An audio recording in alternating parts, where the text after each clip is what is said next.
Good morning, everybody. Let's use the Chicago Tribune for today's headline. A peaceful night in Kenosha. Well, I think it was. At least I couldn't find any violence that happened last night right away. I'm not saying there wasn't, I just couldn't find any. So it probably was a peaceful night. Was that peaceful night due to police presence? Was it due to the National Guard that President Trump offered Wisconsin and they gratefully accepted? Or was it due to the fact that these rioters realized that their actions had consequences? I wonder which one of those things it was. Possibly all three. At least Kenosha was peaceful last night. Can't say the same thing about Chicago. I'll deal with that in a little bit. And a tribute to one of those killed during violent unrest earlier in week. Indeed, there was violent unrest. Me and you, we'd call it rioting. Violent unrest, well, Chicago is trying to put their own little spin on it to cover those who were rioting. Finally, Anthony Huber is a hero. Really, Chicago? Really? One of the rioters is a hero? Let's get on with how much of a hero he was. Let's use the words of his own girlfriend. He took down an armed gunman with nothing but his, in parents, profanity skateboard. What this girlfriend Hannah is really trying to say is he didn't take down this armed gunman. This 17-year-old Kyle Rittenhouse was knocked down by another man, and Hubert, it's a funny last name, I can't help it. Hubert, he was trying to put in the killing blow with his skateboard, but being such a soy boy, he couldn't.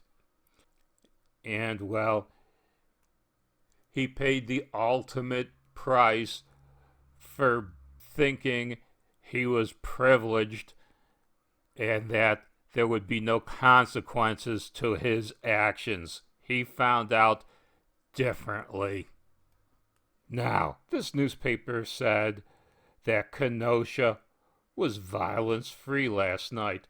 It wasn't that way in Chicago. There were 15 shootings last night and one death, but not in the mayor's neighborhood. Why? Let's take a look.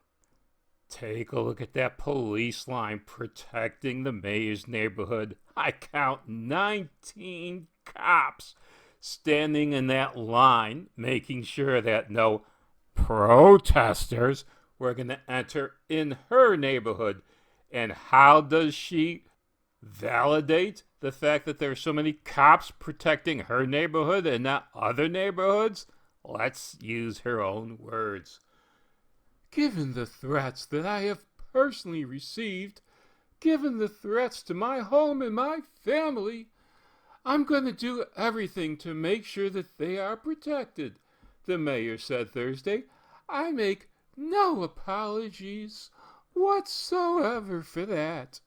So basically, fuck you, Chicago. Your neighborhood isn't important, but mine is. My neighborhood is going to be protected. My family is going to be protected by the police. I may not believe police lives matter, but I damn sure want them protecting my neighborhood.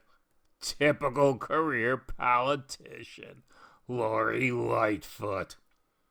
She is not the only politician, though, that seems to condone violence. Let's take a look at the Dem leader.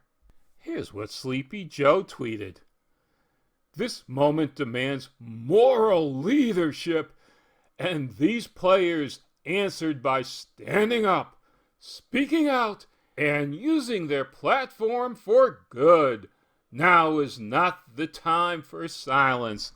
And they show the Milwaukee Bucks, who are now refusing to play because they believe criminal Black Lives Matter. And this man wasn't even killed. The full story has now come out. This criminal, well, it seems his own woman called the police on him. It wasn't like was originally reported that he was trying to break up a fight. He was the fight. And as we also know, the police knew that there was a felony arrest warrant on this man and that he violently fought with police. He was tasered, which had no effect, which means to me he must have been drugged up to his eyeballs for the taser not to have effect.